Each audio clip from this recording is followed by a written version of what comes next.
เพื่อนนั่นเพื่อนนี่เนาะที่นี่อันนี้ล่าซื้อรถในรถบัสเป็นสนอที่นี่เอาเจ้าที่แจ้งเนาะผู้นำพารถบัสเด้อ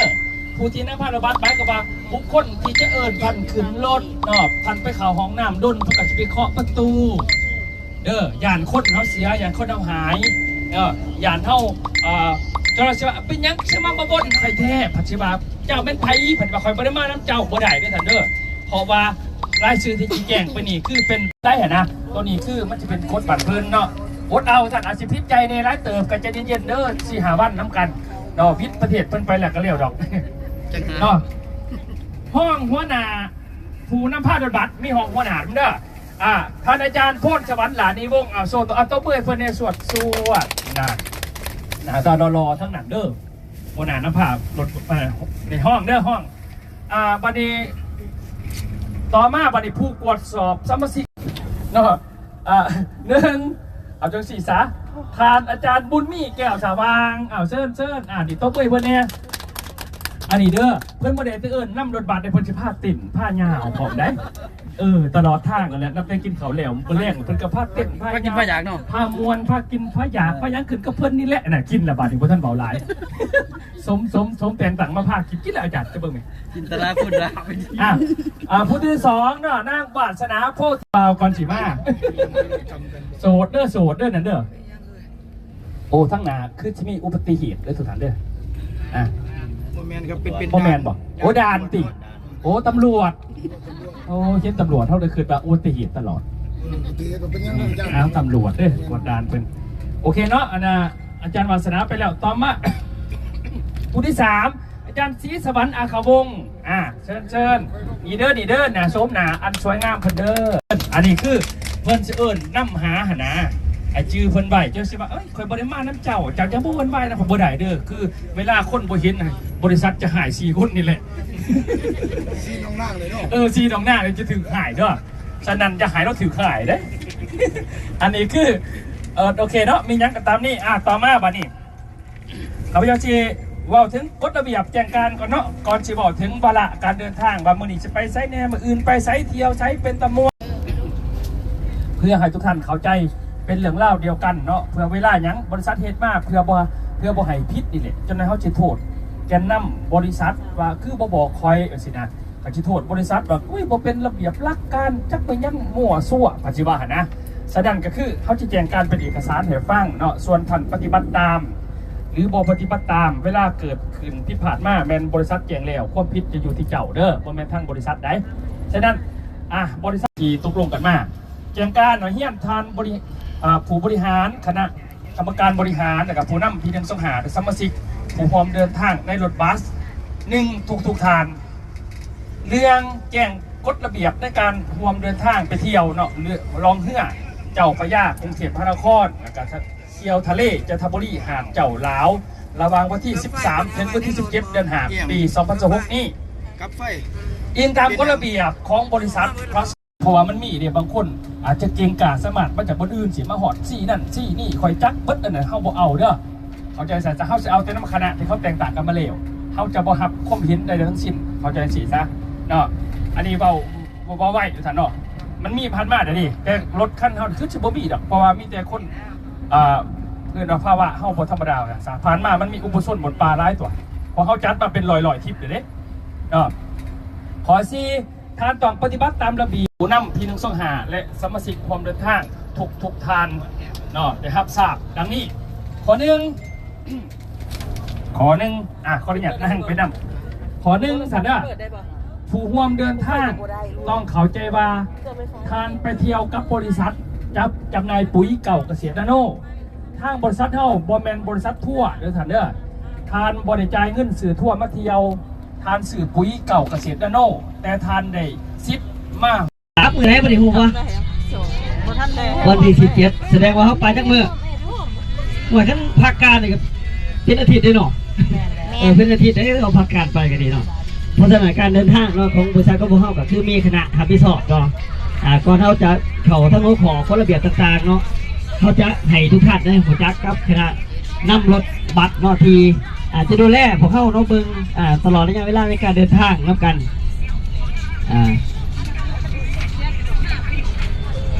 สำหรับน้องผู้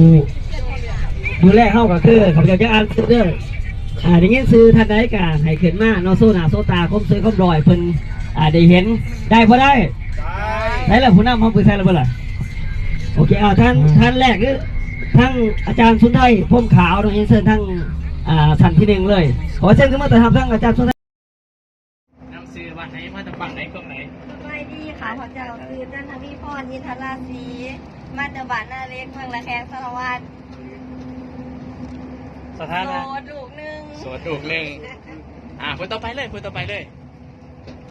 โดยสบายดีข้าพเจ้านางรัศมีบุพาราศี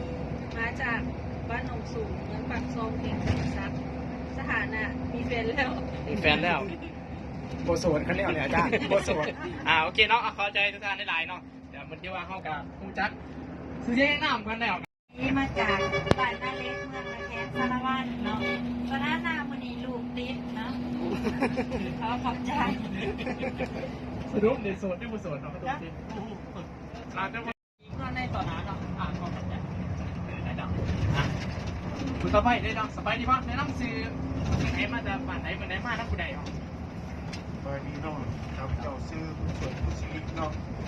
มาจากบ้านชีวิตก็เรียนที่ภาษาเนาะมาที่หน้าอะไรนั่งก็เนาะนั่งก็เนาะสักส่วนมาเนาะขอขอบใจเนาะที่ว่ามาทางนี้ทางนี้เนาะ ครั้งแรกเลยเนาะ ครั้งแรกในชีวิตเนาะ ที่ว่าเดินทางไปทำการม้วนซื้อไปทำการเนาะสัตว์ข้าพเจ้าซื้อพอท่อนข้าพวงเนาะนี่ได้มาเที่ยวน้องเพิ่นกับครั้งแรกในชีวิตนี่แหละว่าบ้านนำอาจารย์นู้จันเพิ่นนี่แหละว่าอยู่บ้านดงใหญ่เมืองเรางามแข้งสะร้อนคือกันเลยขอขอบใจ ปัจจุบันโสดป่ะปัจจุบันกะโสดมือแรกก็โสดเลยว่าอยากกล้ามันได้ป่ะไม่เพิ่มเติมกดแบบเพิ่มเติมบางที่กะถามว่ามันเดินไปแล้วนะอาจารย์ท่านนั้นนักสิบอกเติมหรือว่ารถบัสเนาะคือหัวหน้ารถบัสคนนี้เพิ่นจะบอกเติมเพราะว่าเพิ่นไปตลอดดิเพิ่นสินำมาระวังตัวอย่างว่าเอ้ยอีกต้นหาอีกประมาณ50 โลจะมีนี่เด้อเรื่องของสิบอกเข้าแสดงเขาต้องปฏิบัติตามเดี๋ยวเวลาเขาปวดมาเนี่ยยากเนาะประมาณนั้นมันสิสาเขาผอมเนาะอันนี้คือกฎระเบียบเห็นดีบ่ตามนี้เห็นดีบ่โอเคถ้ามันเกิดยังนอกจากนี้ไปเห็นเป็นรอบหน้า บ้านหวยเตาบ้านหวยเตามาน้ำอาจารย์นิจันพร้อมจะได้มาเดี๋ยวก็สื่อคุยทั้งคนนี่แล้วสื่อคุยไปใส่ก็เลยได้โกก็เลยได้มาเดี๋ยวนี้เป็นครั้งที่3เด้อที่ได้มาน้ำคนโคของบุกของใจน้ำบริษัทเนาะมีผ้าได้มาเที่ยวได้มาเห็นเปิดทุกเปิดตาและธนาคารผู้เจ้าโชดอยู่เด้อขับเจ้ากับจิมิจำนี่เด้อโชดอะไรเหรอที่หยับให้พ่อเนี่ยมันทำการเตะกันจากมูซื้อดิ สบายดีเนาะพี่น้องข้าพเจ้าก็ชื่อพอกับเพี้ยนเนาะมาจากบ้านนกใหญ่เมื่อละง่ามแข้งสารวัตรเนาะ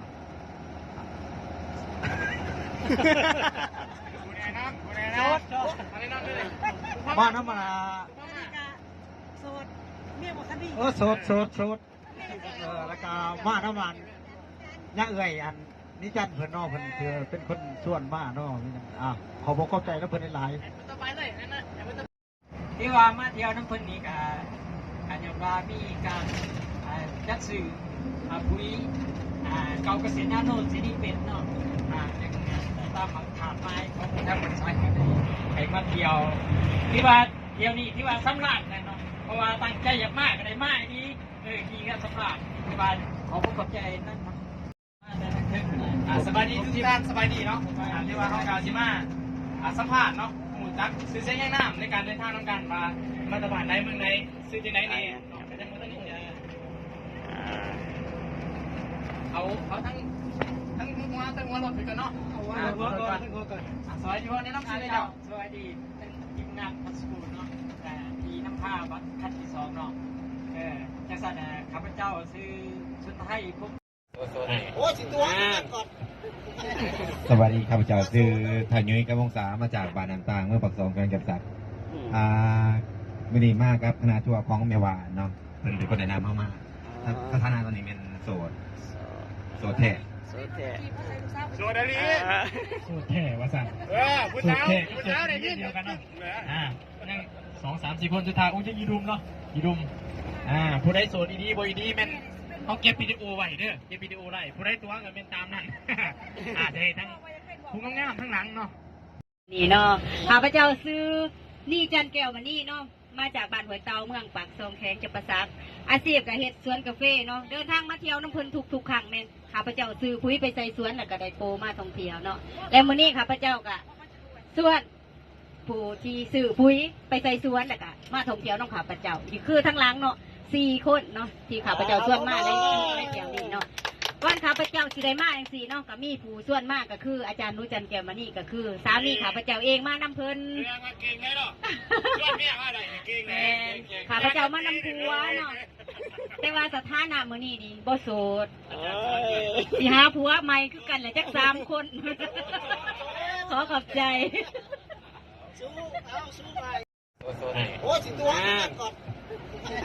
สวัสดีข้าพเจ้าชื่อทายุ้ยกระวงศามาจากบ้านน้ำตางเมื่อปักซองกันกับสักไม่ดีมากครับคณะทัวร์ของเมวาเนาะเป็นคนแนะนำเข้ามาสถานะตอนนี้เป็นโสดแท้ โซดาลี สูตรแท้ว่าสั่ง ผู้ สูต สาร ว แท้ ผู้สาวได้ยิน เดียวกันเนาะยัง2-3-4 คนสุดท้ายอุ้งจะยีดุมเนาะยีดุมผู้ใดโสดดีบ่ดีแม่นเขาเก็บวิดีโอไว้เด้อเก็บวิดีโอได้ผู้ใดตัวก็เป็นตามนั้นจะให้ทั้งผู้งามๆทั้งหลังเนาะ จ้าสบายดีเนาะเมื่อทุกคนเนาะข้าพเจ้าซื้อหนูจันเด้อแกมานี่มาจากบ้านหวยเตาเมืองปักซองแขงจะไปซักเนาะปัจจุบันนี่มีเมีย3 คนยังหาผู้ที่4อยู่ไปกันสวนวัดข้าพเจ้าจะเอาผู้เดียวเอาขอขอบใจเนาะ นี่สวัสดีพี่เจ้านี่ สงสัยสิโสดเนาะ โซที่อ่อนอีก ข้าพเจ้าคือฐานุไซปุสุวรรณมาจากป่านอุปสาเมื่อปักซองเพลงกระซักเนาะเทวาสถานะตอนนี้โสดเด้อแล้วก็นะครับอาจารย์มุกประเสริฐต้องเป็นผู้พามาเฉพาะเนาะคือว่าแข่งว่าน้ำกันมาน้ำกันเลยท่านผู้นี้มาสวดผู้แพ้แตกเนาะ โซนแล้ว เพราะว่าท่านผู้ใดเบาความจริงกับผมเป็นยังผู้ใดตัวนี่เป็นทั้งมือกล่องเขาเก็บภาพไปเก็บวิดีโอไว้เนาะเมื่อกี้อันนี้มันเคลียร์กันเองเนาะมาวิดีโอปล่อยออกไปนะผู้ต่อไปได้เนาะผู้จะรอนั่งผู้เดียวอีกเนาะคนรอนั่งผู้เดียวสบายดีไอ้ทั้งน้ำเสือจ้ะสบายดีทุกคนนะที่เดินทางนำกันเนาะข้าพเจ้าแมนคือสุริแซนโคดมาจากบ้านห้วยสากเมืองปากซองวันจับประซักเนาะสถานะเมื่อนี้แมนโสดเดี๋ยวเพราะว่าเมียยังอยู่บ้านเมียบ่ได้มานำเนาะก็ขอบใจกันหลายคือว่ามาโสดชั่วข้าวเนาะโสดชั่วข้าวคือว่าโสดชั่วข้าวมาเบื้องนี้พอดี ก็ละกันก็ไว้ได้เป็นคนแข่งนะกินเครดิตเพิ่มเอาเนาะน้าต้องการหนาจะมาโสดเนาะคือบ้านเนาะท่านผู้ชม โดนขึ้นกันได้เลย ฝากตอนนี้ยังโสด ส่วนมาสั่ง เมืองปทุมพรแขงจับประซักมาเอาถั่วในออนไทยจ้ะขอบใจ เขาจะต้องเมื่อยครั้งหนึ่งเนาะต้องเมื่อยเพิ่นพอมาหลายบาทได้เมืองดิวันนี้โอ้ถือว่ากับตัวแขวงจำปาสักวันนี้มาเนาะนี่เป็นขาประจำเฮาคืออาจารย์ผู้สำคัญนิดนึงเนาะมันมาตลอดดิไม่ขาดเนาะเป็นน้ำซีเนี่ยคุณละล้อนี่น้ำซีในอาจารย์ลูกขึ้นเลยเนาะลูกขึ้นเห็นเนี่ยหน้าตาเราแล้ว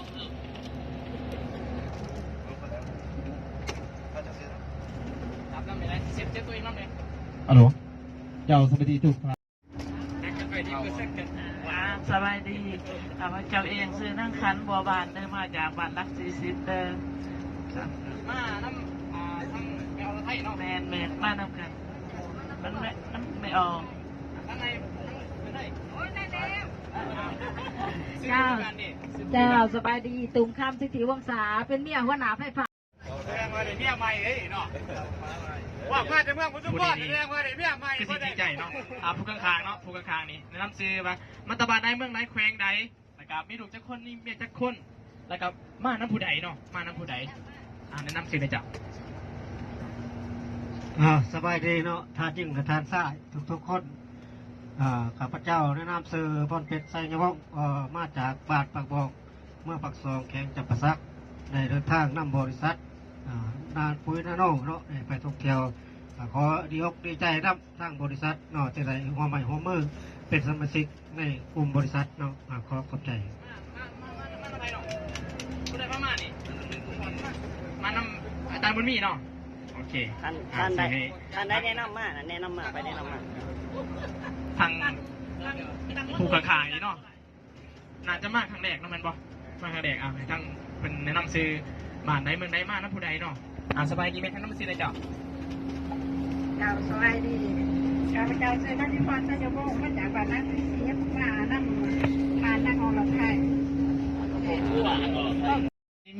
มีแฟนนะบอหรือว่ามีทุกคนไม่ต้องซื้อเลยจ้ะฮัลโหลขออภัยเนาะเปิดอันนั้นระบบสาดโทรศัพท์ให้แน่โดยสวัสดีข้าพเจ้าชื่อนางวันนามาจากบ้านพุนนดงเมืองปากซอยระบบสาดโทรศัพท์เลย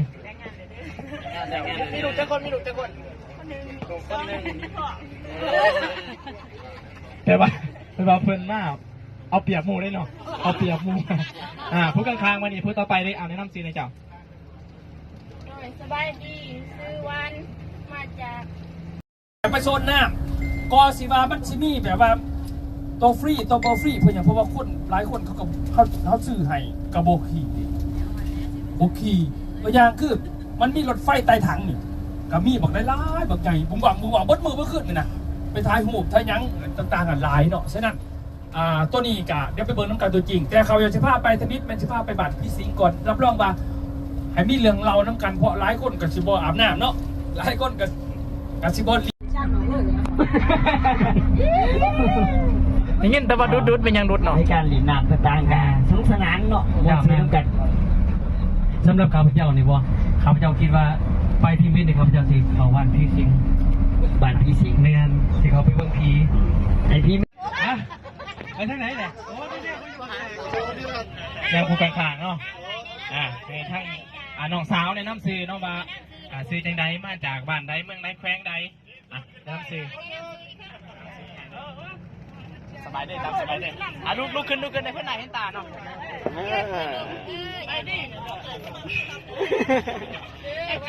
ง่าย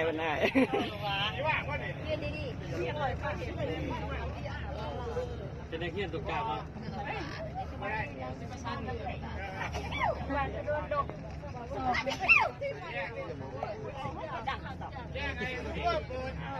มาจากทางพนวนดงพุ่นเนาะโอ้ที่ว่าไกลเติบดิที่ว่าเป็นเรื่องเล่าที่ดีเป็นบุญวาสนาเนาะใกล้ๆกันได้มาหากันเนาะเบื้องนี้บัดนี้ปินมาเบื้องไม่มือกล่องเอาดีเด้อทั้งแบบนี้เด้อสีแนะนำนี่มาจากบ้านนาเล็กเมืองนาแคนสารวัตรเนาะตอนนั้นมันนี่ลูกติดเนาะเขาขอบใจสรุปในโซนที่บุษนเนาะแม่เพชรชาบบ้านนี่บ้านได้บ้านน้องหินขาวโอเคขอเสียงตบมือให้ทั้งแม่เพชรคอยมาจากบ้านน้องหินขาวเต็มเนื้อเลยผู้ไหวเด้อขอเสียงตบมืออันเสียงยังเขาอย่างไรพี่น้องเขาดูปอกมาเด้อดูปอกมาเป็นน้องใหม่ของบริษัทนี่เดี๋ยวน้องเขาฝากเนื้อฝากโตนี่เด้อเวลาทานหาบเด้อตัวมือให้เนาะเต็มเนื้อเลยผู้ไหวเด้อขอเสียงตบมืออันเสียงยังเขาอย่างไรพี่น้องเขาดูปอกมาเด้อดูปอกมาเป็นน้องใหม่ของบริษัทนี่เดี๋ยวน้องเขาฝากเนื้อฝากโตนี่เด้อเวลาทานหาบเด้อตัวมือให้เนาะแม่เพชรชาบ้านนี่บ้านได้บ้านน้องหินขาวโอเคขอเสียงตบตัวมือให้ทั้งแม่เพชรคอยมาจากบ้านน้องหินขาวว่าเฮา บ่มีมารยาทนะครับเป็นการหมิ่นสถานที่ท่องเที่ยวพอเพราะฉะนั้นนะครับเฮากันระมัดระวังเอาที่เขาบอกท่านไว้ก็คือเพื่อให้ท่านได้ฮู้นะครับว่าอันใดควรอันใดบ่ควรเนาะลากาที่เพิ่นห้ามเฮาเป็นหยังว่าบ่ให้เฮากินเหล้าในขณะที่เดินทางกลางเว้นนี่นะครับเดินทางไปนี่เนื่องจากว่ากฎหมายบ้านทั้งไทยบ่ต้องไปว่าเรื่องกินเหล้านะครับแค่เตะหมาซื่อๆก็เสียเงินในทั้งไทยนะครับเขาสิไล่กลับออกไปต่อคิวท่านบ่ต้องไปห่วงว่าญาติคนรัดคนแซงคิวอย่างต่างๆบ่มีแนวนั้นนะครับท่านสิได้เข้าคิวตามอันนี้ของท่านเลย เพื่อความสะดวกของท่านเองนะครับอย่างกำหนดการของท่านเพิ่นบอกแล้วนะครับ ว่ากำหนดการเวลาต่างๆของเรือที่เขาสิไปเที่ยวนะครับ เวลาสิเข้างานของสวนน้ำสวนสยามนี่เฮากับไปเป็นเวลาเขาเป็นเวลาเขาก็ต้องตั้งแถวเพราะว่าเพิ่นสิมี